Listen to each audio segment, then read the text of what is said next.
Donc voilà, dernière rencontre déjà de ce parcours. On n'est pas arrivé au bout des Actes des Apôtres, mais l'idée c'était de se limiter aux premières fois, naturellement.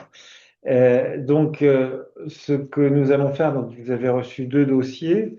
Un premier dossier donc consacré à la conversion foudroyante de Paul, de Saul, le persécuteur, et puis un petit feuillet qui se veut davantage un outil pour la relecture de l'ensemble du parcours, donc en posant quelques questions pour vous aider à relire le parcours que l'on a pu vivre ensemble cette année. Alors, vous avez donc ce qui va donc nous occuper principalement, c'est la figure de Paul et de sa conversion de Saul, donc alors, au chapitre 9. Mais donc, si vous voulez, ce qui est important de comprendre, c'est de noter que ce récit de la conversion de Paul est un récit tellement important aux yeux de Luc que c'est un sujet qui va revenir à trois reprises dans le livre des Actes des Apôtres. On trouve pas moins de trois références à cet épisode. D'abord au chapitre 9, donc où c'est la version la plus détaillée, la plus dense. Et puis dans deux discours de Paul, respectivement au chapitre 22 et au chapitre 26, qui sont donnés dans des contextes assez différents. Au chapitre 22, c'est ce que vous avez dans le dossier qui vous a été remis. C'est l'épisode après l'arrestation de Paul au temple, au temple de Jérusalem.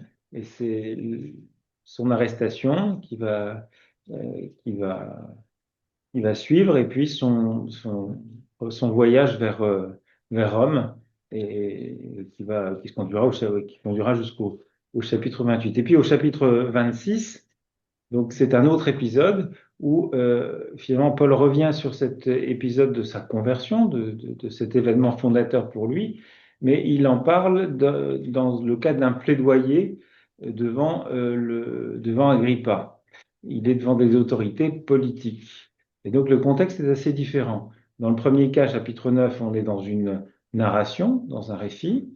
C'est Luc qui raconte, donc à la troisième personne du singulier. Et puis, dans les deux autres cas, chapitre 22 et chapitre 26, c'est un jeu qui parle, c'est Paul qui parle et qui fait le récit de ce qui lui est arrivé sur le chemin de Damas.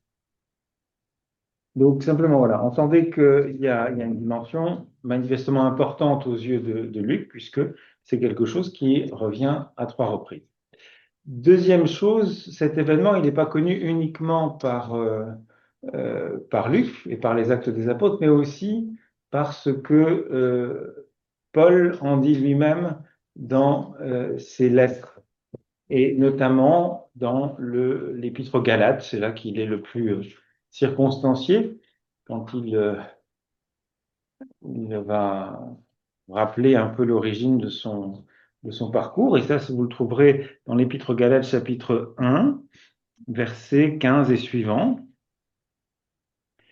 Lorsque celui qui m'a mis à part depuis le sein de ma mère et m'a appelé par sa grâce a jugé bon de révéler en moi son Fils, afin que je l'annonce parmi les païens, aussitôt, loin de recourir à aucun conseil humain ou de monter à Jérusalem, auprès de ceux qui étaient apôtres avant moi, je suis parti pour l'Arabie, puis je suis revenu à Damas. Ensuite, 3 ans après, je suis monté à Jérusalem pour faire la connaissance de Céphas, et je suis resté 15 jours auprès de lui, sans voir cependant aucun autre apôtre, mais seulement Jacques, le frère du Seigneur. Vous voyez, il y a l'évocation d'un événement fondateur, manifestement, euh, d'une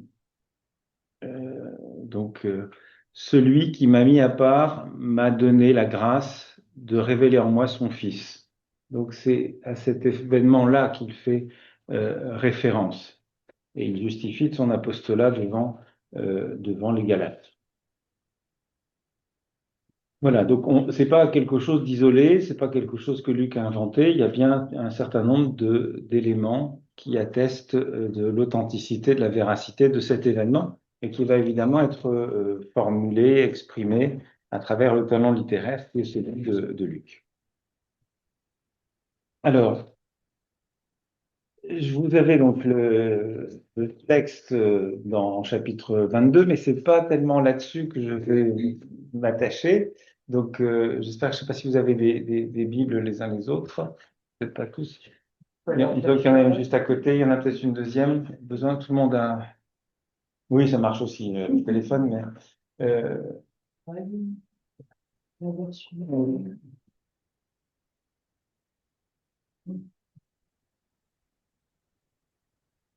Voilà, et donc vous pouvez prendre dans les actes le chapitre 9 et on va essayer de découvrir un peu ce texte qui, je trouve, est le plus riche des trois, même si voilà, chacun a des particularités, présente un certain nombre d'intérêts, parfois aussi des petites différences, mais il y a déjà matière, il y a vraiment matière. Je trouve que le plus intéressant des trois, c'est bien acte 9. Pourquoi est-ce qu'il est particulièrement intéressant? C'est le plus long des trois pour évoquer cet événement. Et puis, ce qui est intéressant au chapitre 9, c'est que les personnes, il y a Paul évidemment qui est la figure centrale de ce récit, mais il y a également d'autres personnages secondaires qui prennent une place tout à fait importante, lesquels n'apparaissent pas ou marginalement au chapitre 22, au chapitre 26, pour apporter le même événement. Euh, et donc, c'est la figure d'Ananias et la figure de Barnabé, tous les deux. Alors, je vous propose, puisque vous avez peut-être lu le document, le chapitre 22, mais pas le chapitre 9, donc je vous propose de le lire. Et si vous l'avez sous les yeux, c'est mieux. Et puis, on va un peu essayer d'avancer dans la compréhension de ce texte. Chapitre 9, verset 1 et suivant. Saul respirait encore menaces et meurtres contre les disciples du Seigneur. C'est dans le livre. S'approchant du grand prêtre, il a sollicité de lui des lettres pour Damas à l'intention des synagogues, afin que, s'il en trouve qui sont de la voie, tant hommes que femmes, il les amène ligotés à Jérusalem. Tandis qu'il faisait route, il arriva qu'il approchait de Damas, et soudain une lumière, venant du ciel, l'entoura d'éclairs. Tombant à terre, il a entendu une voix qui lui disait, Saul, Saul, pourquoi me harcèles-tu? Il a dit, Qui es-tu, Seigneur?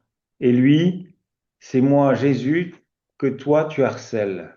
Mais lève-toi et entre dans la ville, et il te sera dit ce qu'il te faut faire. Les hommes qui faisaient route avec lui s'étaient arrêtés, bouche bée, entendant la voix mais ne voyant personne. Saul a été relevé de terre, mais ses yeux ouverts, il ne voyait rien. Le conduisant par la main, ils l'ont amené à Damas. Il fut 3 jours sans voir et n'a ni mangé ni bu. Or, il y avait à Damas un certain disciple du nom d'Ananias, et le Seigneur lui dit dans une vision, Ananias. Lui dit, Me voici, Seigneur. Le Seigneur lui dit, Debout, va vers la rue appelée droite et cherche dans la maison de Judas un Tarsiote du nom de Saul. Voici en effet qu'il prie, et il a vu en vision un homme du nom d'Ananias entrer et poser les mains sur lui afin qu'il voie de nouveau. Mais Ananias répondit, Seigneur, j'ai entendu dire par beaucoup au sujet de cet homme tout ce qu'il a fait de mal à tes saints à Jérusalem. Et ici, il a autorité de la part des grands prêtres pour ligoter tous ceux qui invoquent ton nom. Mais le Seigneur lui dit, Va, parce que celui-ci est l'objet de mon choix, pour porter mon nom à la face des nations, ainsi que des rois et des fils d'Israël. Car c'est moi qui lui montrerai tout ce qu'il lui faut souffrir pour mon nom. Ananias s'est éloigné, il est entré dans la maison, et posant les mains sur lui, il a dit, Saoul, frère, le Seigneur m'a envoyé, Jésus qui s'est fait voir à toi sur la voie où tu marchais, afin que tu voies de nouveau et que tu sois rempli d'Esprit Saint. Et aussitôt sont tombés de ses yeux comme des écailles, il vit de nouveau, et relevé, il fut baptisé. Ayant pris de la nourriture, il reprit force. Il fut quelques jours avec les disciples à Damas, et aussitôt dans les synagogues, il a proclamé Jésus. C'est lui, le Fils de Dieu. Tous les auditeurs étaient stupéfaits. Ils disaient, N'est-ce pas lui qui a ravagé à Jérusalem ceux qui invoquent ce nom? Et il est venu ici dans ce but pour les amener ligotés au grand prêtre. Mais Saul gagnait plutôt en force et confondait les Juifs habitant à Damas, démontrant que c'est lui le Messie. Comme bon nombre de jours s'écoulaient, les Juifs se concertèrent pour le supprimer. Mais leur complot fut connu de Saul, il gardait même les portes de jour comme de nuit pour le supprimer. Or, ses disciples, l'ayant pris de nuit, l'ont descendu par la muraille en le faisant dévaler dans un couffin. Rendu à Jérusalem, il tentait de s'agréger aux disciples et tous le craignaient, ne croyant pas qu'il était disciple. Alors Barnabé, le prenant avec lui, le mena vers les apôtres et leur raconta comment en chemin il avait vu le Seigneur et qu'il lui avait parlé, et comment à Damas il avait pris de l'assurance dans le nom de Jésus. Et il était avec eux, allant et venant à Jérusalem, prenant de l'assurance dans le nom du Seigneur. Il parlait et discutait avec les hellénistes, mais eux travaillaient à l'éliminer. L'ayant découvert, les frères l'ont fait descendre à Césarée et l'ont renvoyé à Tarse. Donc l'Église, par toute la Judée, Galilée et Samarie, avait la paix, s'édifiant et marchant par la crainte du Seigneur et par l'encouragement du Saint-Esprit, elle se multipliait. Voilà, vous avez un peu ce texte dans l'oreille. Alors, une première question qui se pose quand on entend ce texte, c'est la conversion de de Saul, c'est quand et c'est quoi? On est parfois tenté de limiter l'épisode simplement à l'expérience sur le chemin de Damas, éventuellement la rencontre avec Ananias jusqu'à son baptême. Il voit de nouveau, il est baptisé, ayant pris la nourriture, il est repris force. C'était souvent on comprenait la conversion simplement sous cet angle-là. Mais Luc a jugé utile de rajouter deux récits un peu parallèles avec une première évangélisation, prédication de Saul, d'abord à Damas et ensuite à Jérusalem. Et les deux récits sont assez proches les uns des autres dans leur construction. Vous avez une prédication à chaque fois, et puis une hostilité qui se manifeste, des menaces de mort, et résultat, le persécuteur devenu le persécuté doit s'enfuir. D'accord? Euh, et donc, il y a certainement quelque chose d'une inclusion sur l'ensemble de ce chapitre. Au début, on a Saul euh, qui prend la direction le voyage, donc c'est de Jérusalem à Damas. Ensuite, on va avoir une fuite de Damas vers Jérusalem, et puis au-delà, euh, vers retour à la case Tarse, quoi. Donc, on est dans une forme d'inversion complète.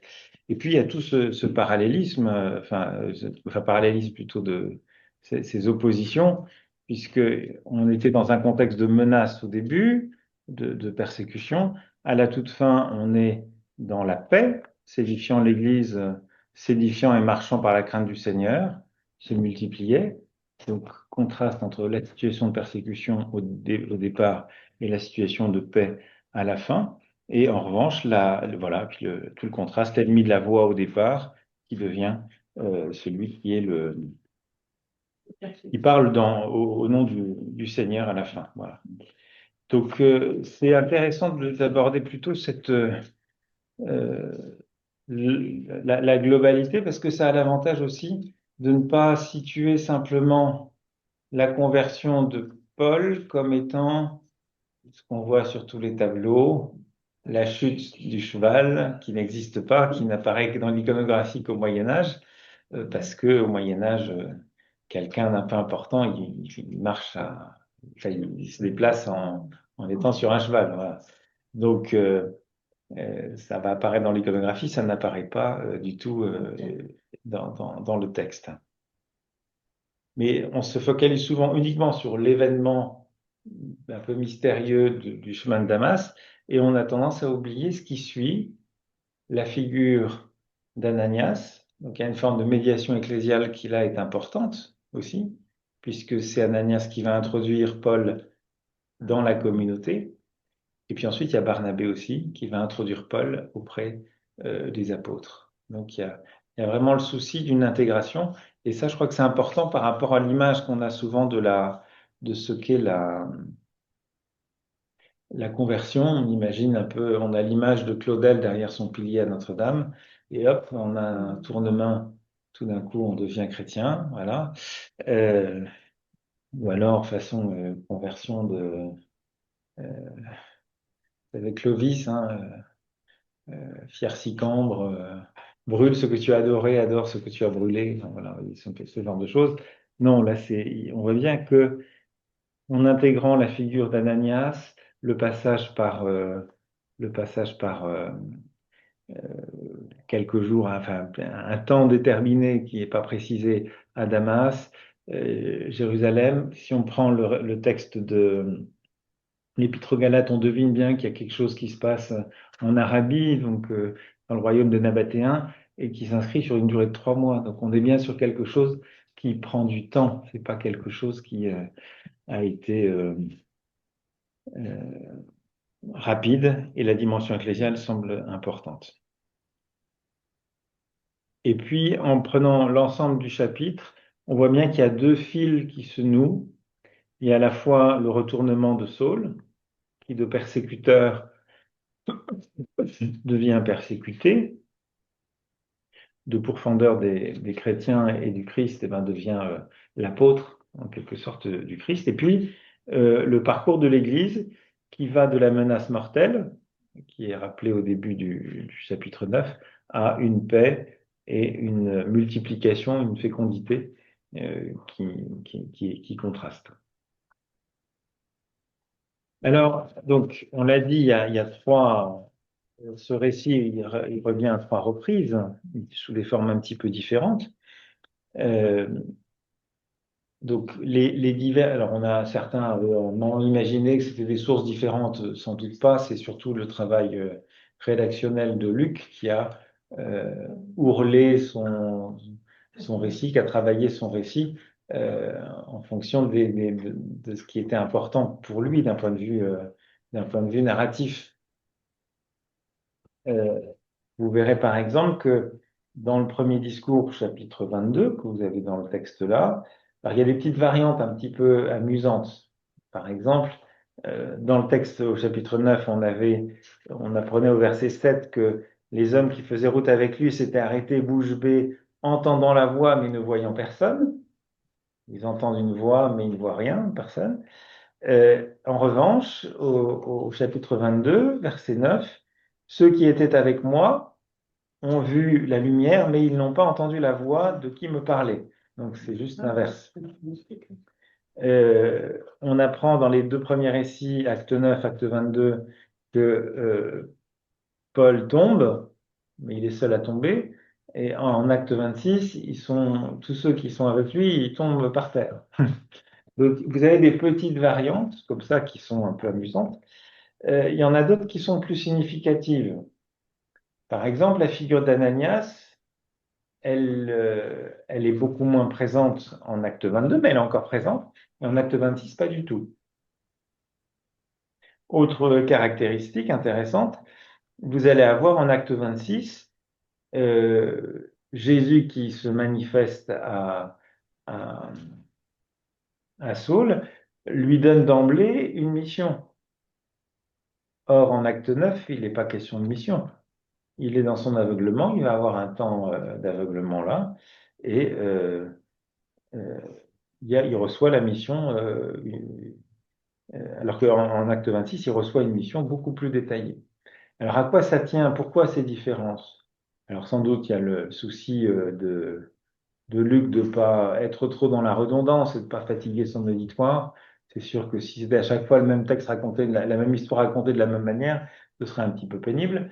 Là, on passe d'un discours indirect à un discours direct, puisque c'est Paul qui se fait le témoin de ce qu'il a vécu. Et puis surtout, donc ça, c'est la première, 3 facteurs pour les facteurs pour expliquer ces divergences. Le premier, c'est évidemment l'énonciateur. Dans le premier cas, c'est le narrateur qui raconte ce qui s'est passé. donc il utilise le style indirect. En revanche, dans les deux discours, c'est Paul, donc forcément on va avoir du jeu, ça c'est la première chose. L'autre déterminant, l'autre facteur qui détermine les variations, c'est l'auditoire. Parce que les deux discours, acte 22 et acte 26, c'est pas dans le même contexte. Dans acte 22, ça se passe au temple et Paul s'adresse aux Juifs qu'il menace. Il va être arrêté, ensuite expédié à Rome. Et en fait, il est dans une forme de discours de légitimation. Il va insister beaucoup sur sa judéité, il est très juif, il est pharisien, zélateur de Dieu, il a persécuté les chrétiens. Il met en avant, je dirais, son pédigré de bon persécuteur. Voilà. Il met ça en avant pour justifier la mission qui est la sienne. Et puis en acte 26, contexte complètement différent, euh, il s'agit pour lui de se justifier devant des autorités politiques. Donc il ne met pas tellement en avant sa judéité, c'est pas d'abord son, son sujet, mais c'est de souligner une mission divine qu'il a reçue à destination des païens. Je vous lis le chapitre 26. Voilà ce que Jésus lui dit. euh, Lève-toi et tiens-toi sur tes pieds, car c'est pour cela que je te suis apparu, pour te désigner d'avance serviteur et témoin des choses que tu as vues et des choses dans lesquelles je t'apparaîtrai, en te délivrant du peuple et des nations vers lesquelles je t'envoie moi, pour ouvrir leurs yeux, pour les détourner de la ténèbre vers la lumière et du pouvoir de Satan vers Dieu, pour qu'ils reçoivent rémission des péchés et héritage parmi les sanctifiés par la foi en moi. Donc une attention sur les nations qui est beaucoup plus présente, alors que quand il s'adresse aux Juifs, c'est pas du tout cet aspect-là qui va être mis en avant. Hein, je cite juste ce qu'il disait. Euh, Le Dieu de nos pères t'a désigné d'avance pour connaître sa volonté et voir le juste et entendre une voix de sa bouche, parce que tu seras témoin pour lui, à l'intention de tous les hommes, de ce que tu as vu et entendu. Et maintenant, pourquoi tardes-tu? Debout, sois baptisé et lavé de tes péchés en invoquant son nom. On est dans quelque chose de plus neutre et la dimension d'universalité est beaucoup moins présente parce que l'auditoire n'est pas tout à fait le même. Et alors, dernier point, pour expliquer ces divergences, il y a aussi la fonction dans l'intrigue. L'évocation, ce récit, il n'a pas la même finalité. Euh, En acte 9, il va préparer l'activité missionnaire vers les non-juifs, dont Saul, futur Paul, va être l'agent. Acte 22, c'est la dernière parole de Paul au peuple de Jérusalem, et il cherche à attester sa fidélité à la tradition juive. Et puis, acte 26, c'est une plaidoirie devant la cour royale d'Agrippa, où il va afficher, il cherche à démontrer, voilà, il s'agit de montrer l'innocence judiciaire de l'apôtre. La perspective est pas la même. Donc, il y a des points de vue, des situations qui sont différentes.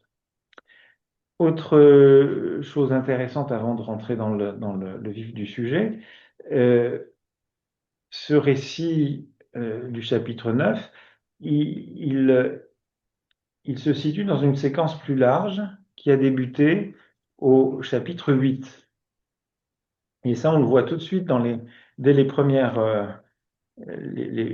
versets du chapitre 9. Vous voyez, Saul respirait encore menaces et meurtres contre les disciples du Seigneur. S'approchant du grand prêtre, il a sollicité de lui des lettres pour Damas à l'intention des synagogues, afin que s'il s'en trouve qui sont de la voie, tant hommes que femmes, il les amène ligotés à Jérusalem.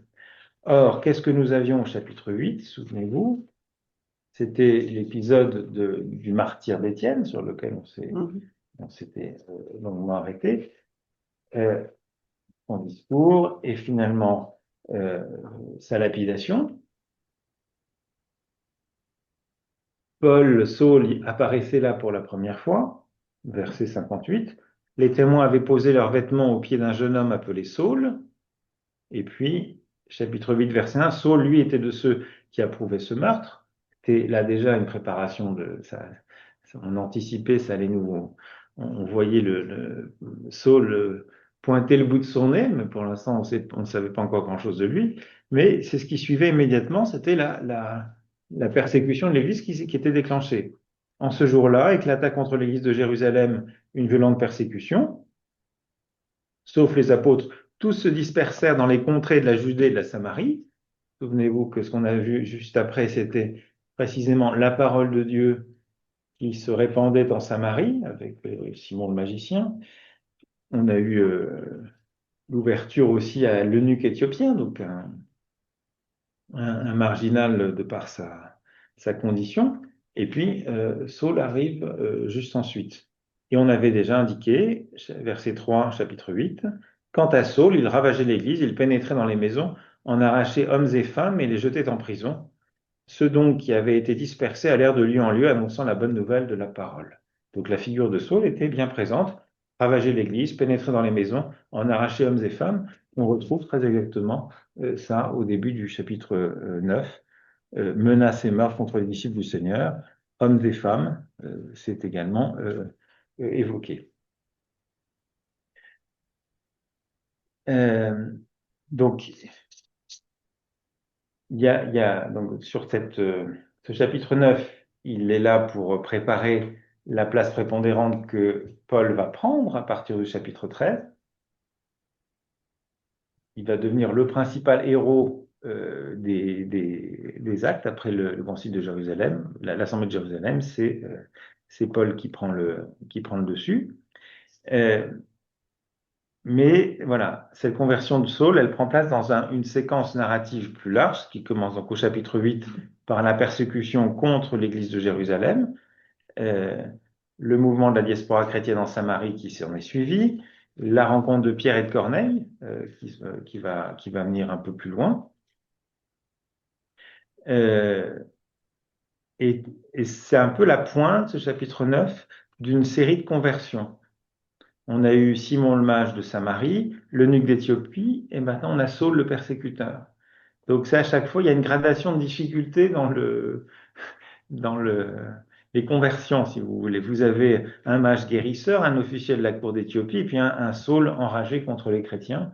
Donc voilà, il y a manifestement, il est montré comment Dieu, puissamment, élargit le cercle des élus. Et ça, je crois que ça nous montre un peu l'initiative surprenante de Dieu dans le choix des convertis. Euh, et ça participe aussi de ce mouvement qu'on a déjà pu constater, hein, de préparer cette ouverture aux païens.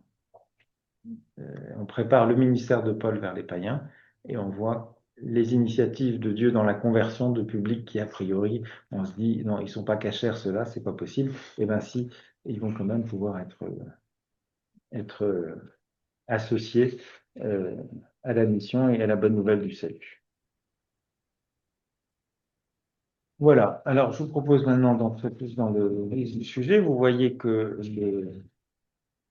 le récit, il est construit, ce chapitre, en quatre parties, en quatre scènes, assez facilement identifiables. Euh, la première scène qui va du verset 1 au verset 9, dans le chapitre 9 toujours, hein, pas au chapitre 22. Hein.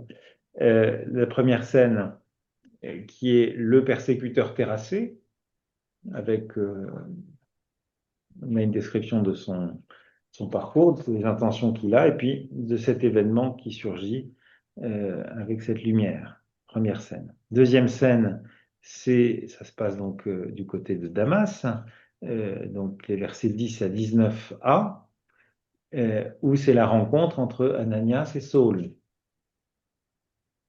Troisième scène, évangélisation et complot à Damas.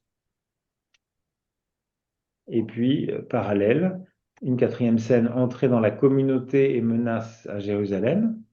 Et puis enfin, un épilogue qui se termine par ce qu'on appelle un sommaire qui évoque la croissance de la communauté et la paix dans laquelle elle va la communauté peut vivre à ce moment-là.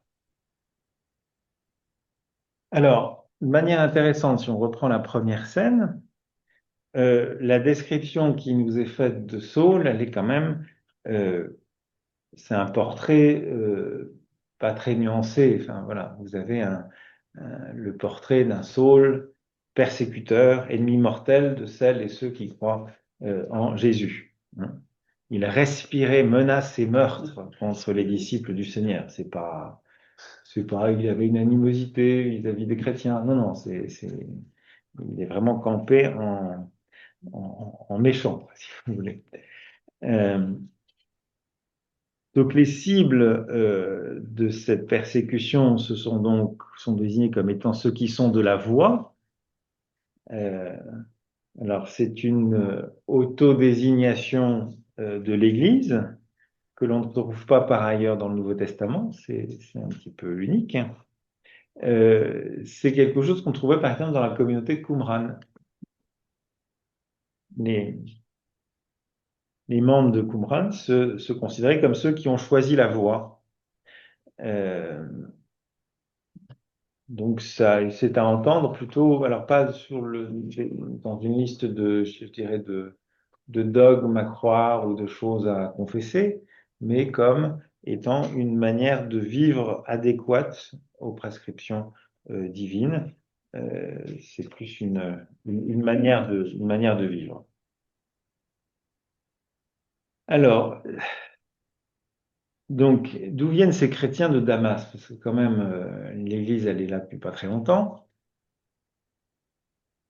Alors, on a compris qu'il y a eu un certain développement, mais c'est bien à partir de la persécution consécutive au martyre d'Étienne que les chrétiens, à l'exception des apôtres, s'enfuient en Judée, en Samarie, et donc vont pousser jusqu'à Damas. Donc la présence de chrétiens à Damas, de disciples de la voie à Damas, elle s'explique assez largement par par cette, euh, par cette persécution, par cette espèce de diaspora chrétienne qui déjà apparaît, quoi.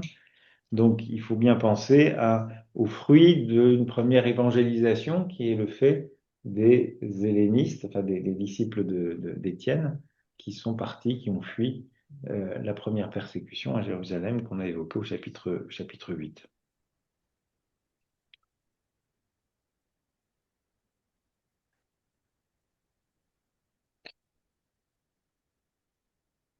Alors, il y a des indications un petit peu surprenantes. L'idée que Saul, qui n'est ni lévite, ni rabbin, enfin, voilà, il recevrait un espèce de mandat du grand prêtre pour aller persécuter et ramener les disciples de la voie enchaînés, ligotés à Jérusalem. Ça, c'est un peu invraisemblable. Euh, il y a un côté, je sais pas, il y a un côté mise en scène peut-être, mais euh, il y a peu de raisons de penser que, d'abord, il n'y a pas d'autorité du grand prêtre sous occupation romaine sur Damas, quoi. Alors après, on peut toujours aller dans les synagogues comme ça existe aujourd'hui encore, d'ailleurs, d'une certaine manière. Il y a des liens alors c'est un registre différent, mais entre Israël, le gouvernement israélien aujourd'hui, et puis les communautés israéliennes juives qui vivent en France. Donc il peut y avoir ce type de lien-là. Mais c'est pas, il n'y a pas d'autorité juridique euh, du grand prêtre à Damas, ça certainement pas. On peut plutôt penser que, alors, de sa propre autorité ou avec le soutien des autorités du temple, euh, Paul aurait eu le souci de mettre en garde les synagogues de Damas contre le péril que faisait courir cette nouvelle religion euh, au judaïsme. Voilà, ça, c'est plus possible. Alors, verset 3, c'est là qu'intervient l'événement bouleversant, c'est l'imprévu qui surgit, euh, avec quelque chose qui n'est pas sans rappeler une forme d'épiphanie, théophanie qui intervient comme ça. Euh, Tandis qu'il faisait route, il arriva que. Euh, c'est des choses qu'on va retrouver par exemple à Emmaüs, mais aussi avec le combat de Jacob et de l'ange. Il y a cette même manière d'annoncer l'événement. Tandis qu'il faisait route, il arriva que. On va retrouver ça avec Emmaüs aussi, hein. Euh, mais donc il y a ce petit rappel de théophanie, mais enfin c'est quand même pas le plus fondamental, même si voilà il y a quand même cette lumière et puis l'homme qui se jette à terre donc, devant comme une forme de manifestation du divin. Donc pour décrire donc l'éruption de la lumière, Luc recourt à un verbe qui est pas très fréquent, qui signifie étinceler autour, entouré d'éclairs. Donc, éclair, ça nous laisse à penser qu'il est comme foudroyé, si vous voulez. Euh, alors, on s'interroge souvent sur qu'est-ce que Saul a vu. Ben justement, la vision, elle n'est pas du tout présente. On n'est pas dans le registre de la vision. Le verbe voir, il n'apparaîtra qu'une fois pour dire qu'il justement, il ne voit rien. Euh, c'est intéressant aussi d'un autre point de vue, c'est que pour Luc, ce qui qualifie l'apôtre, c'est d'avoir vu Jésus ressuscité. Et c'est pour ça que Luc ne qualifie jamais Paul d'apôtre. Alors que les apôtres ont vu Jésus, l'ont vu ressusciter. Donc c'est de manière subtile, peut-être, pour Luc, une manière de dire, voilà, euh, Paul a comme, alors, c'est un personnage éminent, mais c'est pas tout à fait le même statut. Alors que Paul aura, dans les Lettres aux Galates, là, que j'évoquais tout à l'heure, il revendique justement le fait d'être apôtre, au même titre que les autres, hein. Vous souvenez-vous, dans les Épîtres aux Corinthiens, il revendique avec force et vigueur sa légitimité comme apôtre.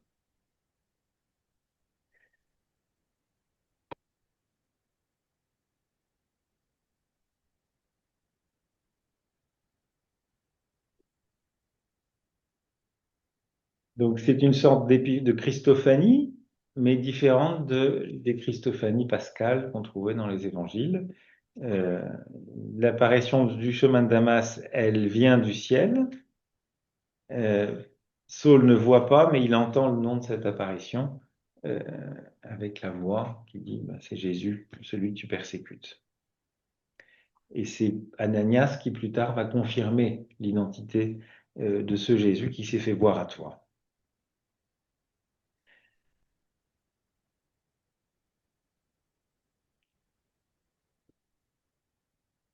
Et donc, seconde particularité, il y avait la lumière, et puis il y a le fait qu'il tombe. Alors, il se prosterne pas, mais il tombe par terre. C'est pas tout à fait pareil. C'est pas dans un signe de déférence. Non, il est foudroyé. C'est pas un acte de volonté le fait de tomber.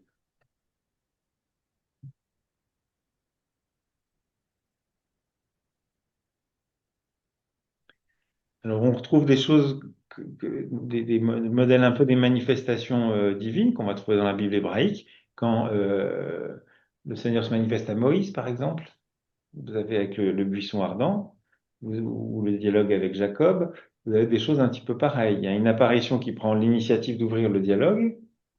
Elle interpelle l'individu par son nom. Euh, Là, c'est Saoul, Saoul, pourquoi me harcèles-tu? L'individu réagit par une demande. Qui es-tu, Seigneur? Voilà. Alors là, ici, Kyrie, c'est pas une manière, c'est pas respectueux, c'est pas une manière de dire tu es le Seigneur, au sens Christ est Seigneur. C'est ça désigne la réalité qui est en train de se manifester à lui, mais dont il sait pas ce que c'est. Donc euh, c'est un peu qui êtes-vous, vous qui m'interpellez, quoi. C'est un peu cette question-là. Et donc, l'apparition répond par une désignation, une autodésignation. C'est moi Jésus, avec une formulation en grec qui est ego eimi, moi je suis, qui est donc le nom divin, enfin qui évoque la dimension théophanique. Et puis, il y a une invitation, lève-toi et entre dans la ville, il te sera dit ce qu'il te faut faire. l'autre chose intéressante, c'est l'identification entre Jésus et les persécutés, la communauté chrétienne persécutée. Parce que somme toute, Saul, il n'est pas en train de persécuter Jésus. Il l'a pas rencontré. Enfin, il persécute les chrétiens. Mais dans l'interpellation de Jésus, c'est euh, moi que tu persécutes, moi que tu harcèles. Donc il y a une forme d'identification qu'on peut comprendre de deux manières, ou bien dans l'esprit un peu du corps du Christ, l'Église comme corps du Christ, la communauté des chrétiens comme corps du Christ, mais aussi à la manière de Matthieu 25, ce que vous avez fait au plus petit d'entre les miens, c'est à moi que vous l'avez fait. Donc une identification de Jésus à ceux qui sont persécutés. Euh, non, sous le mode qui vous écoute m'écoute, qui vous repousse, qui vous repousse me repousse, etc. Et donc solidarité juridique, solidarité avec les persécutés. Alors, ce qui est assez frappant, si on regarde on voit qu'il est le renversement du persécuteur, qui était actif, qui était en marche, qui était désireux et il se retrouve aveuglé, euh, incapable de marcher, puisque c'est ses proches, ceux qui l'entouraient, qui doivent le conduire par la main. Lui qui conduisait ses hommes pour aller persécuter, il se retrouve dans la situation d'une passivité complète. L'homme actif qui voulait enchaîner et déporter se retrouve dépendant, passif et aveugle. Et puis on lui dit simplement, lève-toi et entre dans la ville, il te sera dit ce qu'il te faut faire. Donc il est dans une forme d'attentisme, il est condamné à la patience, d'une certaine manière. Voilà pour ce qui est de cette première partie dans l'épisode de la conversion du persécuteur terrassé.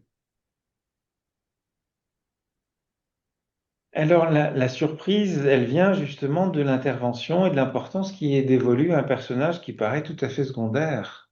C'est la figure d'Ananias, euh, qui, comme Saul, va dialoguer avec le Seigneur, puisqu'il se manifeste à lui, hein, euh, dans un récit un peu d'appel, dans le récit de vocation. Vous avez une confrontation avec le divin, une interpellation du prophète, Ananias, Dieu qui est le Seigneur qui appelle, une disponibilité en réponse, me voici Seigneur, et puis un message qui lui est donné, expression de réserve, de réticence, comme Moïse disait, ah, mais non, mais je ne sais pas parler, j'ai la langue lourde, voilà. Et l'objection est, comment dire, écartée par la divinité, par Dieu, et qui lui redonne une assurance. Voilà. Euh, non, on voit bien au verset 13, Ananias, oui, mais j'ai entendu dire beaucoup de choses sur cet homme. Est-ce que enfin, ouais, est-ce que c'est sûr que c'est une bonne idée et tout, quoi, voilà. Et le Seigneur lui dit, va, parce que celui-ci est l'objet de mon choix pour porter mon nom à la face des nations, ainsi que des rois et des fils d'Israël. Donc vous retrouvez la même structure que quand Dieu appelle un prophète. Ce qui est intéressant, c'est qu'Ananias, qui est un personnage secondaire, il apparaîtra plus, on ne le verra plus, mais il bénéficie, comme, comme Saul, d'une manifestation personnelle de Dieu, d'une vision, et même d'une vision, enfin voilà, une vision dans laquelle il y a une vision, puisque on apprend que Saul a vu en vision un homme du nom d'Ananias entrer et poser les mains sur lui afin qu'il voie de nouveau.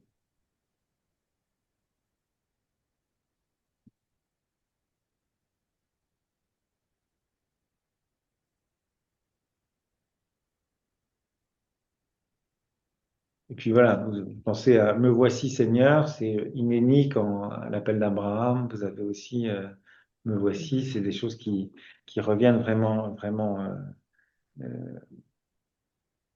qui sont traditionnelles hein, dans la littérature biblique.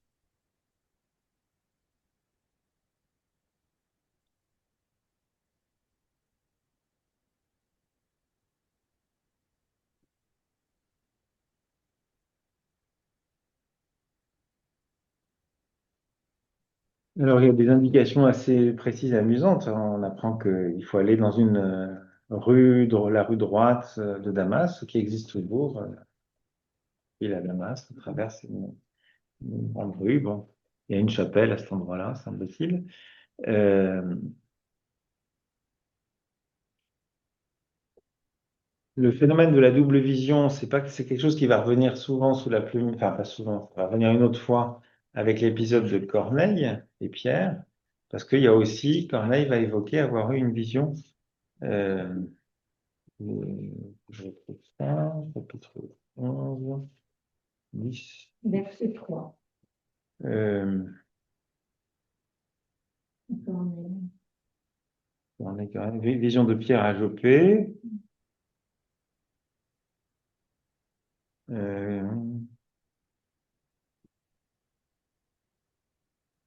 voilà.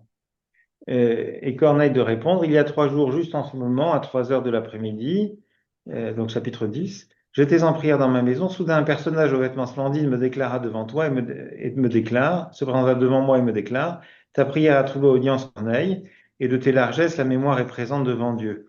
Envoie donc quelqu'un à Joppé pour inviter Simon, qu'on surnomme Pierre, à venir ici. Il est l'hôte de la maison de Simon le Corrailleur, au bord de la mer. Donc ça, c'est le... Et il y avait la même... la vision de Pierre était un peu était en lien.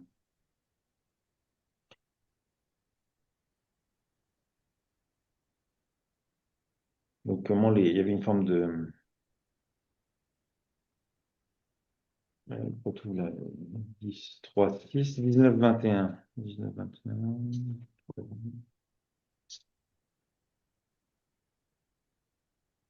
Voilà, Pierre était toujours préoccupé de sa vision, mais l'Esprit lui dit, voici 2 hommes qui te cherchent, descends donc tout de suite et prends la route avec eux, sans te faire aucun scrupule, car c'est moi qui les envoie. Pierre descendit rejoindre ces gens. Me voici, leur dit-il, je suis celui que vous cherchez, quelle est la raison de votre visite?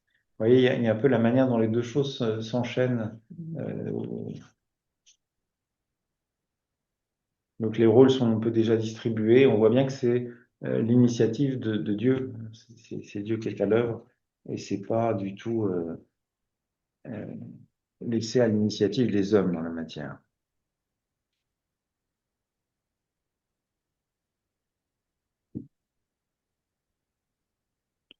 Donc il y a les réserves, les réticences exprimées par Ananias, euh, qui rappellent la nuisance de Saul, qui va mettre en évidence surtout la puissance du retournement qui s'est produit. Euh, et l'ennemi des croyants a vraiment été terrassé, il est retourné.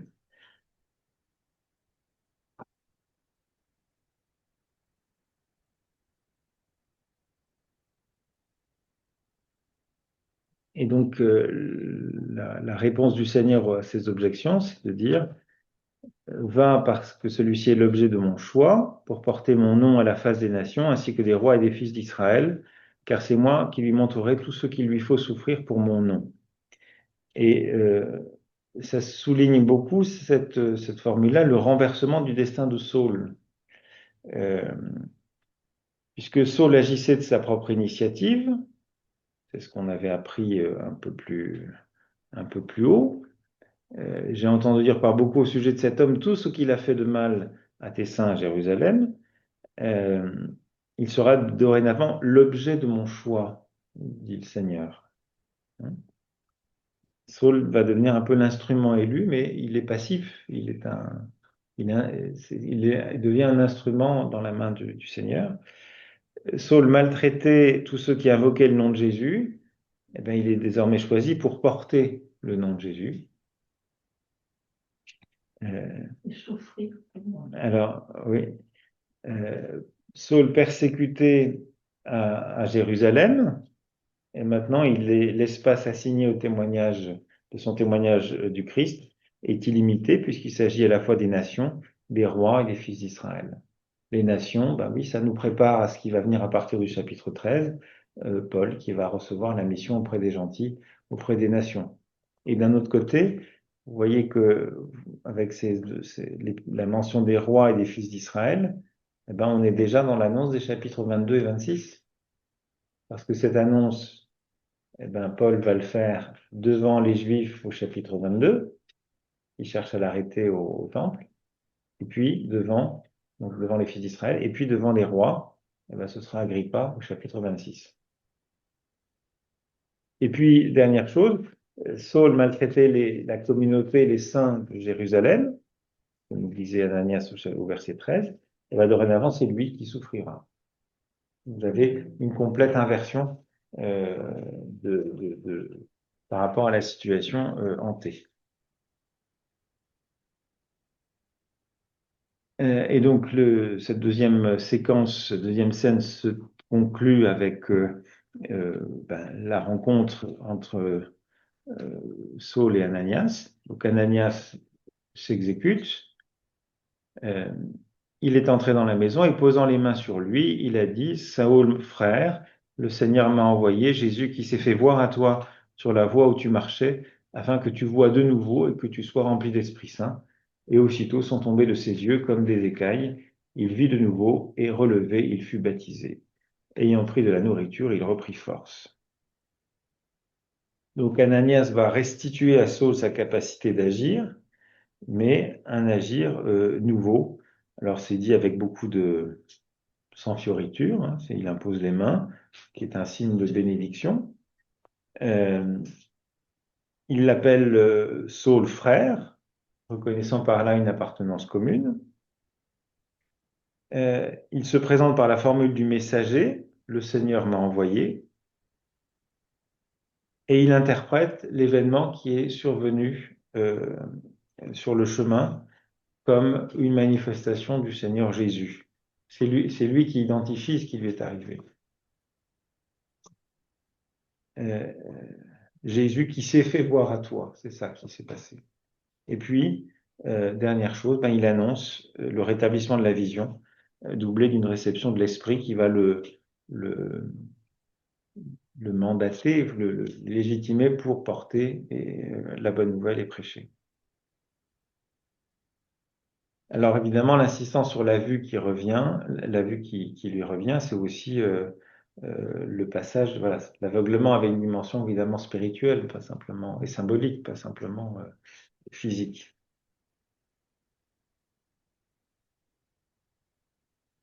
Ayant pris de la nourriture, il reprit force. Ça nous dit aussi que Saul sort de son inanition, et donc son rétablissement, il est autant spirituel que physique. Il récupère ses forces. Et d'emblée, il va pouvoir, dans la scène suivante, se lancer dans une évangélisation. Mais ce qui me paraît le plus important avec cette figure d'Ananias qui entre en ligne de compte, c'est que la conversion de Saul n'est pas un événement solitaire. Et ça doit nous faire réfléchir aussi par rapport à des quêtes spirituelles qui se pensent sur un mode très personnel, voire individualiste. Euh, certes, Saul est arrêté par la foudre, il est comme foudroyé, mais il est renvoyé à une médiation ecclésiale, la médiation de l'Église qui passe par, qui va l'aider à comprendre ce qui lui est arrivé, à relire théologiquement ce qui lui est arrivé, ce qui lui est tombé dessus. Et, euh, et donc, c'est aussi important de se dire que voilà, cette grande figure qui est Paul, eh ben, elle doit son insertion dans la communauté à un obscur croyant de Damas. Et je trouve que c'est important de remettre ça aussi en perspective. Voilà. Il a fallu ce petit disciple obscur de Damas pour que Paul soit le grand Paul qu'il a été. Et aussi, bon, il tombe. Enfin, le fait de tomber, il est rabaissé, quoi. C'est un petit disciple qui lui permet de se relever. Oui, oui, il y a quelque chose d'assez touchant là-dedans. Et puis, alors, même si Paul n'est pas tombé de cheval, il est tombé de haut.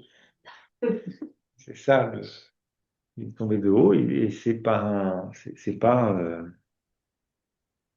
effectivement, c'est un modeste frère qui vient à son secours.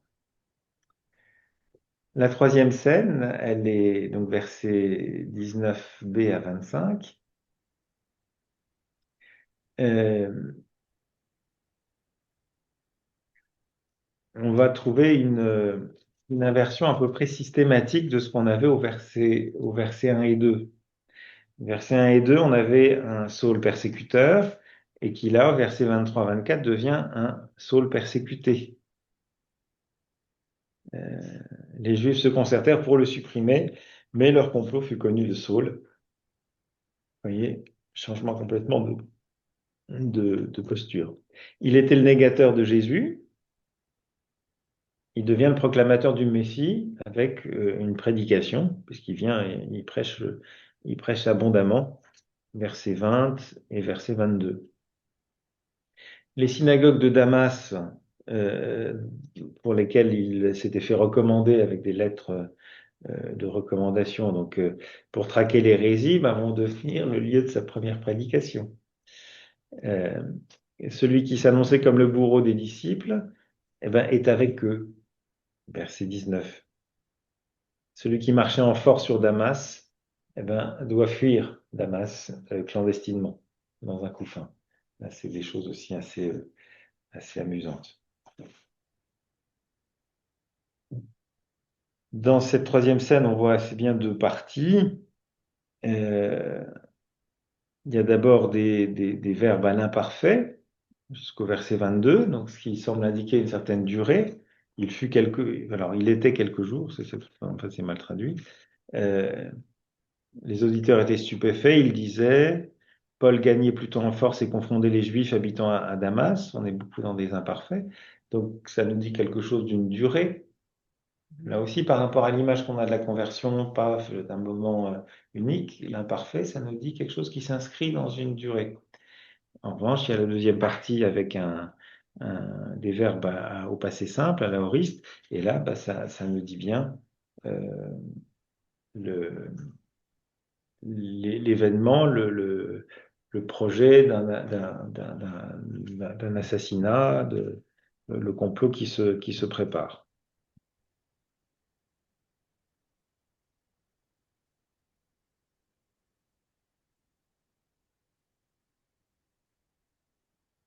Alors, il y a l'épisode effectivement assez drôle de cette évasion. Donc, il prêche, il se retrouve dans la posture de celui qui est persécuté, alors qu'il était avant persécuteur, euh, et il doit s'enfuir d'une manière qui est sans doute assez véridique, puisque c'est pas très glorieux de devoir s'enfuir dans un couffin, dans une grosse corbeille. Voilà, c'est comme. Bon, c'est malin quand même. Oui, c'est malin, mais c'est pas. Ça dit quelque chose d'une certaine véracité. On trouve ça aussi, par exemple, dans la vie de Bouddha. On apprend que Bouddha est mort d'une indigestion après avoir mangé un ragoût de sanglier, quelque chose comme ça. Bon. Donc voilà, c'est le genre de détail, c'est pas très glorieux, quoi. Quand vous faites la vie d'un homme illustre, vous n'allez pas dire que il a eu des problèmes voilà, il est mort d'une indigestion. Donc euh, c'est pas quelque chose qui met en valeur un pôle héroïque, quoi. Voilà. Donc, c'est sans doute un élément assez vraisemblable.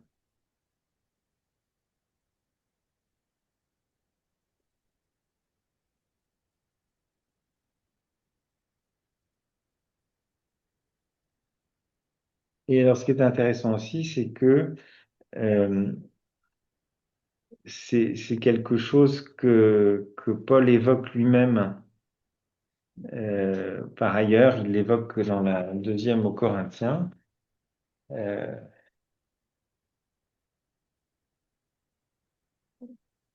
donc, c'est pas une invention littéraire, hein. Ça aurait pu, mais c'est pas le cas. 2 Corinthiens 11. Quand il répond, on l'avait travaillé l'an dernier, euh, il évoquait l'authenticité de son ministère et tout ce qu'il avait dû traverser. Euh, 11, 32, toutes les souffrances qu'il a dû endurer. Euh, voilà. Il le dit à Damas, l'ethnarque du roi Arétas faisait garder la ville pour m'arrêter, mais par une fenêtre, on me fit descendre dans une corbeille le long de la muraille et j'échappais à ses mains. Et donc il y a des éléments, c'est pas lui qui l'a inventé, puisque ça se trouve sous la plume de Paul lui-même, quoi, hein. Donc il y a manifestement quelque chose de véridique, mais Luc l'a repris, cette anecdote qui était connue, et il l'a un peu adapté à sa sauce, mais il y a quelque chose de tout à fait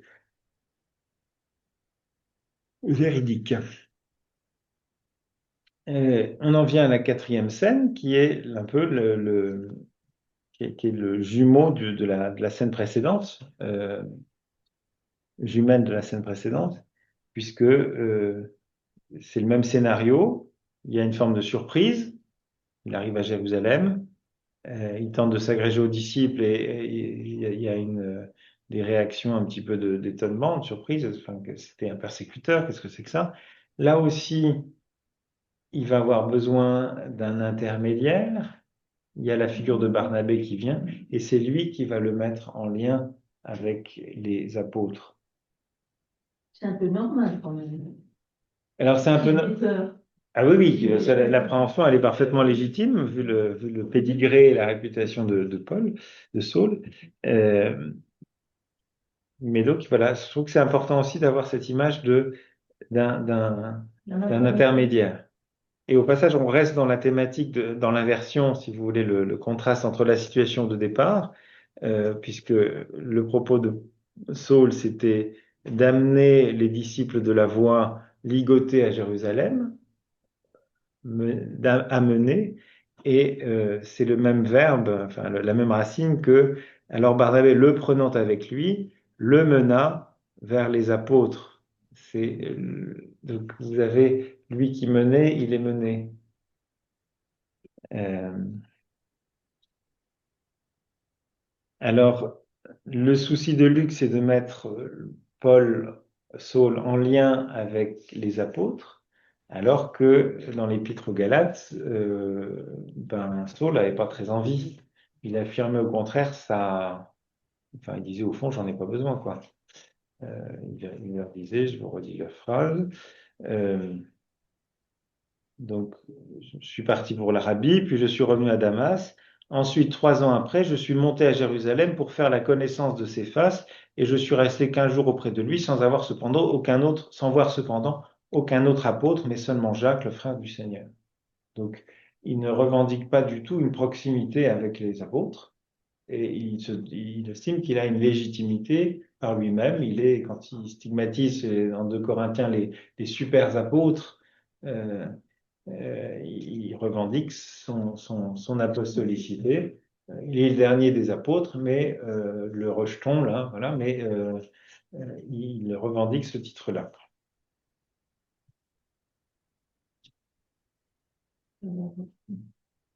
Donc intermédiaire, là aussi, un peu comme Ananias l'avait été à Damas.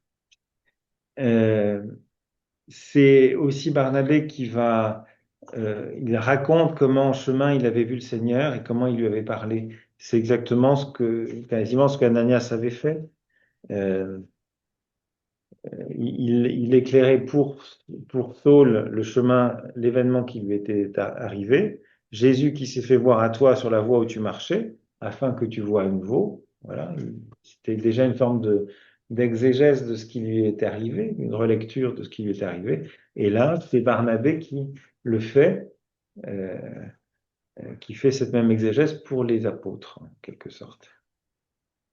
Mais parallèle avec le récit précédent, la scène précédente, menace sur la vie de Saul de la part des hellénistes. Donc les hellénistes, attention à ne pas penser, il ne s'agit pas là des compagnons d'Étienne.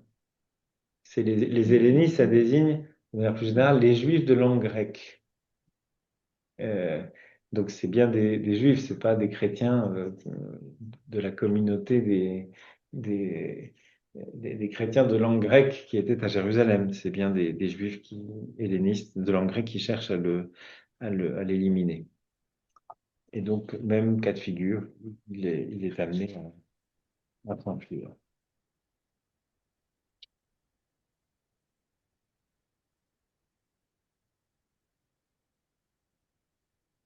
Euh, Formule aussi intéressante, verset 28. Et il était avec eux, allant et venant à Jérusalem, prenant de l'assurance dans le nom du Seigneur. Euh, Aller et venir avec eux à Jérusalem indique que Saul partage leurs activités sans se confondre avec eux, mais en s'associant à leur prédication. Donc il est avec, mais il se mélange pas. C'est pas tout à fait une adhésion. Il garde une forme de distance, et on verra que cette distance, elle, elle, elle demeurera, quoi. Enfin, il sera toujours un petit peu l'avorton, un peu à distance du reste des apôtres.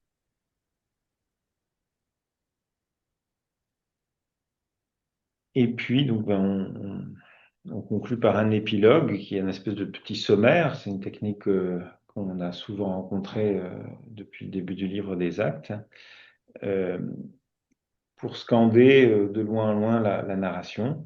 C'est souvent l'imparfait, c'est des bilans intermédiaires, et puis ça peut avoir une dimension aussi un peu programmatique. Et là, ben, il y a un côté un peu conclusif, il y a le donc, et puis qui contraste avec la situation qui était la situation de départ, qui était une situation de persécution. Et là, on se retrouve dans une paix. Donc, c'est le calme après la menace nous est présenté ici, avec la mention qu'on avait déjà vue de la multiplication. La multiplication, c'est le signe de la bénédiction de Dieu. Et quand quelque chose se multiplie, en Égypte, c'était le cas, le peuple qui se multiplie, c'était le signe de cette bénédiction divine. Voilà sur ce récit ce que je voulais un peu vous partager. Euh, voilà, si vous avez des questions, des interpellations, on va peut-être leur faire droit maintenant. Et puis, je vous inviterai dans un second temps, peut-être, on arrive vers la fin euh, de notre parcours, de peut-être s'appuyer sur le deuxième document pour vous aider un petit peu à une relecture, que vous retenez un peu de ce parcours, de ce qui vous aura marqué, étonné. Et c'est un peu le propos de cette dernière fiche. Mais à vous la parole.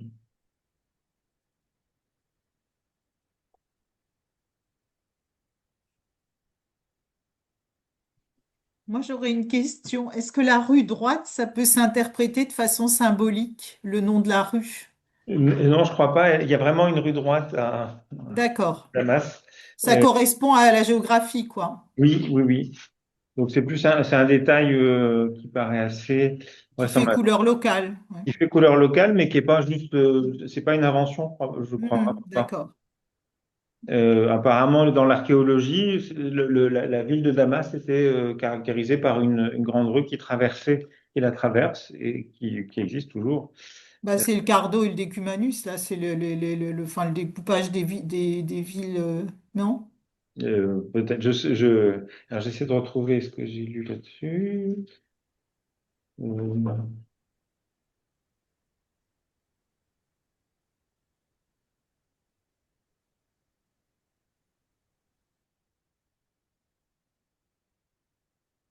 Voilà. Le message est livré abonde en précision sur l'adresse de Saul. Il réside dans la maison de Judas, 6 dans la rue droite. Encore aujourd'hui, cette rue, nommée Shara al-Tawil, peut être admirée à Damas, traversant la cité d'est en ouest. À l'époque, c'était une rue de prestige.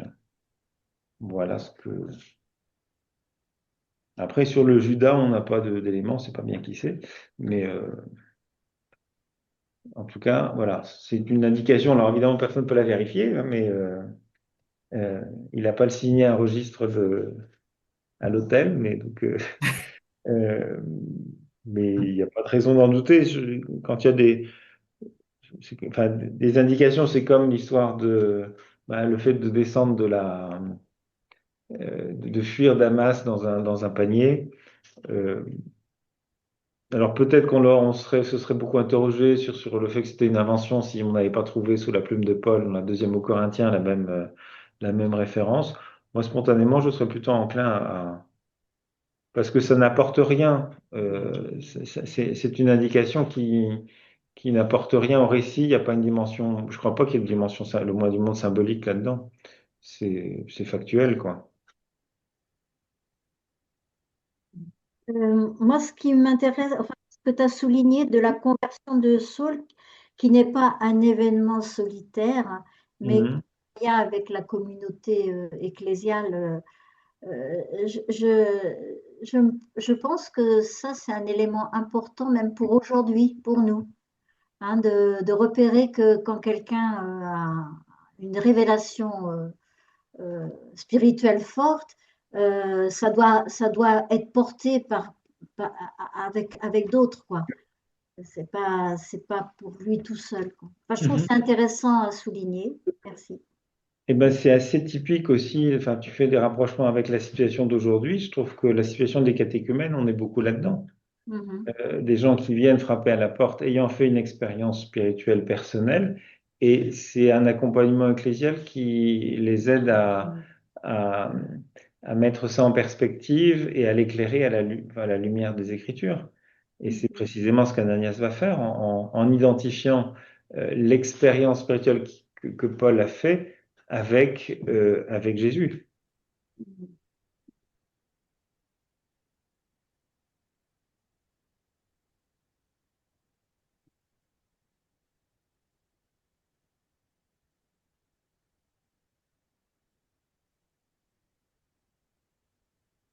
Pour avoir une explication sur Saul et Paul. Et Paul.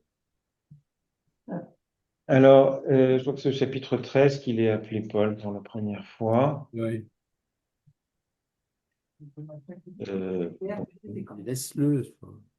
Un peu mon micro.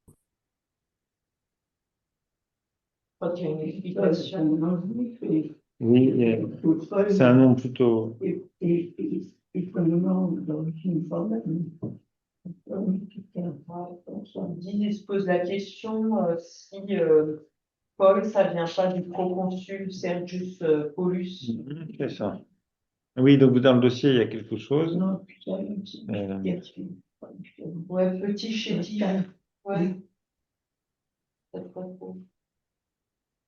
c'est pas froid.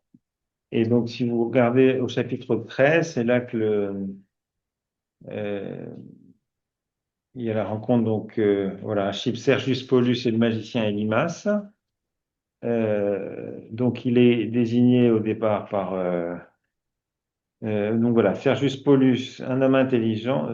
Voilà. Celui-ci invita Barnabas. Pardon. Après avoir traversé toute l'île jusqu'à Paphos, ils rencontrèrent là un magicien, soi-disant prophète. C'était un juif du nom de Bar Jésus, qui appartenait à l'entourage du proconsul Sergius Paulus, un homme intelligent. Celui-ci invita Barnabas et Saul et manifesta le désir d'entendre la parole de Dieu.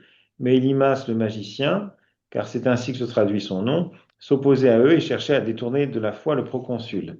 Alors Saul, ou plutôt Paul, rempli d'Esprit Saint, fixa son regard sur lui et lui dit, Toi qui es pétri de ruse et de manigance, fils du diable, ennemi juré de la justice, ne vas-tu pas cesser de fausser la rectitude des voies du Seigneur? Mais ce que je retiens, c'est que Paul reçoit ce nom, Saul reçoit le nom de Paul dans les Actes à partir de ce chapitre 13.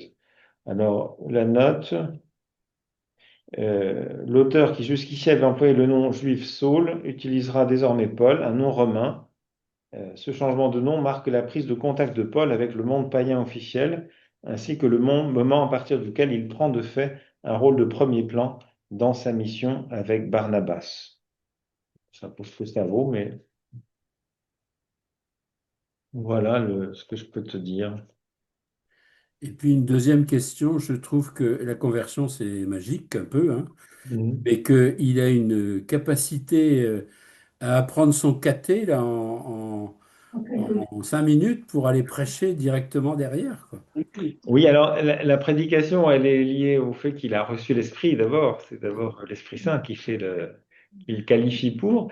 Après, D'abord, dans le texte lui-même, vous avez d'abord l'indication qu'il va passer un certain nombre de jours, c'est pas précisé plus que ça. Donc, il y a l'imparfait sur lequel je me suis arrêté, qui inscrit toujours quelque chose un peu dans la durée. Moi, je ne crois pas que, paf, du jour au lendemain, il s'est mis à prêcher comme ça. Et puis, si on regarde ce que Paul dit lui-même dans l'Épître aux Galates, il parle d'un long séjour en Arabie avant de revenir à Damas, donc de 3 mois. Donc, il a quand même dû il a dû faire un peu oui, faire un peu de caté si tu veux, même si je pense il avait de très bonnes bases, hein, c'est sûr. Il connaissait bien son auditoire, quoi. Du coup, ça aide aussi à affiner son propos, quoi. Puis après, à la base, il était juif. Eh oui, bah oui, il était juif. De toute façon, Il ne part pas de rien. il part pas de rien. Il part pas de rien. C'est clair. Mais voilà, tout se passe un peu comme si, en tout cas, le nom de Paul qui lui est donné, c'est au moment où justement sa mission clairement l'oriente vers le monde païen et vers le bassin méditerranéen. Il va quitter les rives de la Palestine.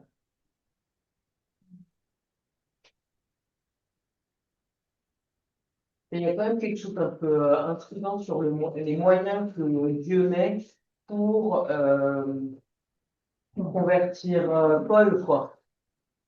Je veux dire, c'est quand même assez. Si on compare, je ne sais pas si on peut comparer à la mise en relation de Dieu avec Marie, par exemple, qui a une approche très douce, quoi. Voilà, on appelle à sa liberté. Là, on enfreint sa liberté, quoi. Ben, je sais pas si on l'enfreint, mais en tout cas, enfin, il n'est pas dans la même posture. C'est-à-dire que Marie, elle persécutait personne. Enfin, C'est vrai. c'est il y a quelque part, c'est aussi Dieu adapte sa méthode aux personnes qu'il a en face de lui. Je sais pas. Voilà. Je ne sais pas si c'était tellement fulgurant, mais moi je pense que c'est une démarche aussi que Paul a faite.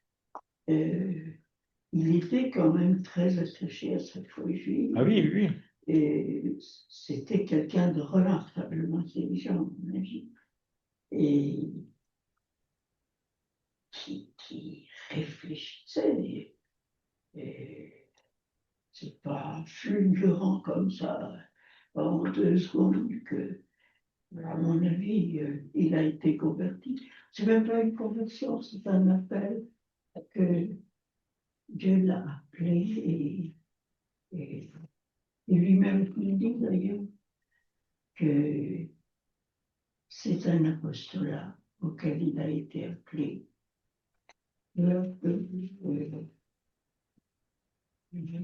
Alors, C'est pas une rupture qui est arrivée comme ça en évident. ce que je trouve intéressant aussi, c'est que il est, en fait, parce qu'il n'a pas la lumière tout de suite. Au contraire, il voit rien. Donc, il y a plutôt quelque chose de l'ordre d'un espèce enfin, d'effondrement et il est perdu. Et il y a un moment, donc c'est comme si, sans quoi, tout ce sur quoi il avait échafaudé sa foi et à un moment est en train de s'effondrer, il est le flou et complètement aveuglé et il y a des éléments qui vont lui revenir ensuite. Donc je pense il y a un élément un peu littéraire, et le côté d'être foudroyé, c'est pas, il n'est pas foudroyé en étant converti, ça y est, je suis chrétien. Non, il va devoir être conduit par un autre.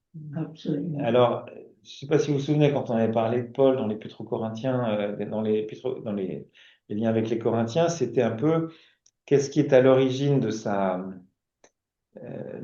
conversion, entre guillemets, à Jésus.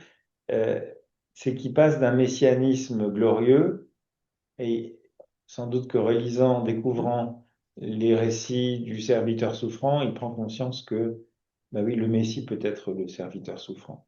Et donc, là, tout ce qu'il avait imaginé sur un Messie glorieux, ça s'effondre. Il est dans l'obscurité complète et il y a quelque chose, c'est ce Jésus crucifié qu'il rencontre sur le chemin de Damas, qui se manifeste à lui, il le reconnaît comme étant... La théologie de la croix, c'est ça. Je pense que c'est un peu ça. Mais voilà, donc après, il y a une dimension sans doute littéraire. Ça reprend des caractéristiques d'un récit de vocation, à certains égards. Donc, il y a aussi des espèces il y a comment on dirait ça, des topoi littéraires, des manières de... Quand on écrit d'une manière particulière pour parler d'une conversion. Bon, ben voilà, on reprend un peu ces catégories-là. Je crois qu'il ne faut pas se focaliser simplement sur le côté miraculeux, impressionnant de cette manifestation, de cette expérience qu'il fait. Il y a sûrement quelque chose de juste et de vrai là-dedans. Ça ne dit pas forcément le tout. J'ai l'impression qu'on peut appeler ça vraiment une conversion parce qu'il avait la foi, Paul. Il avait sa foi juive. Il l'a gardée. Il l'a gardée. Il l'a jamais renié. Ouais. Il avait un fond. Une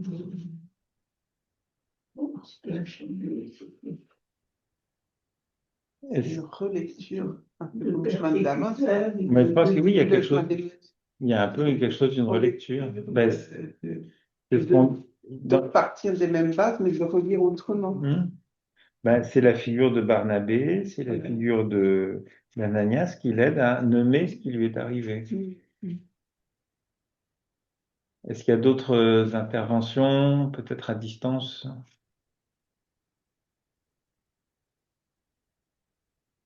Alors, donc dans le petit dossier final, donc pour la relecture que je vous ai proposé, voilà, ça va nous rappeler à la fois le chemin parcouru, les différents dossiers qui ont été successivement travaillés. Le fait que ce parcours n'était pas exhaustif, on n'a pas fait tous les actes de l'apôtre, on n'a pas fait toutes les premières fois de l'Église, puisque on aurait pu rajouter, c'est ce que vous avez à la page 3, la première fois que le nom de chrétien a été employé pour désigner les disciples du Christ à Antioche, les premiers voyages missionnaires, qui commencent donc un peu au chapitre 13, le premier document magistériel avec les actes de l'Assemblée de Jérusalem, euh, la première mise en parallèle de Pierre et Paul, la première attention apportée à la ville de Rome. Voilà, il y aurait encore d'autres premières fois à évoquer. Donc, ça ne voulait pas exhaustif.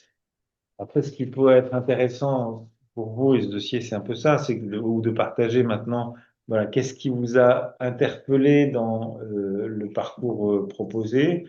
Est-ce qu'il y a telle première fois de l'Église qui vous a davantage parlé, touché euh, dans votre foi, dans votre cheminement, la découverte que vous avez pu faire? Alors, cet après-midi, certains parlaient ont évoqué la manière dont les conflits ont été gérés en Église, et d'autres étaient frappés par la forme d'inventivité qui a pu être, de créativité de cette première communauté devant des situations nouvelles qui se présentaient. Voilà. Chez Paul, c'est son ouverture infinie. Il n'y avait pas de limite chez lui. Sa foi était tellement persuadée que le Fils était saint, le Fils de crucifié, la croix. Et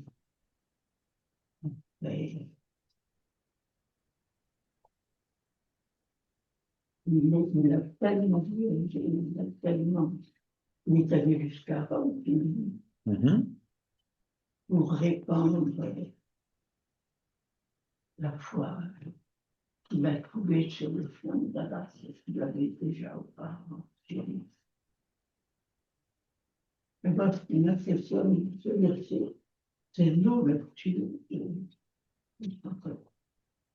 Donc l'ouverture de ces premières communautés chrétiennes devant les défis qui se présentent à elles. Ouais. L'Église, son amour,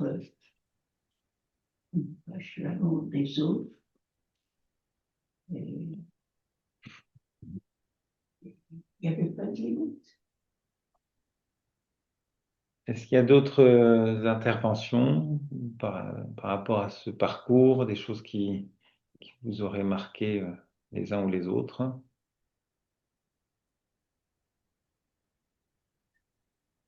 Je dirais rester dans l'espérance. Quand ça paraît compliqué, il y a toujours des choses qui se passent. Dieu, il n'abandonne pas l'Église. Il met, euh, il met toujours de nouveau les gens en route. Mhm.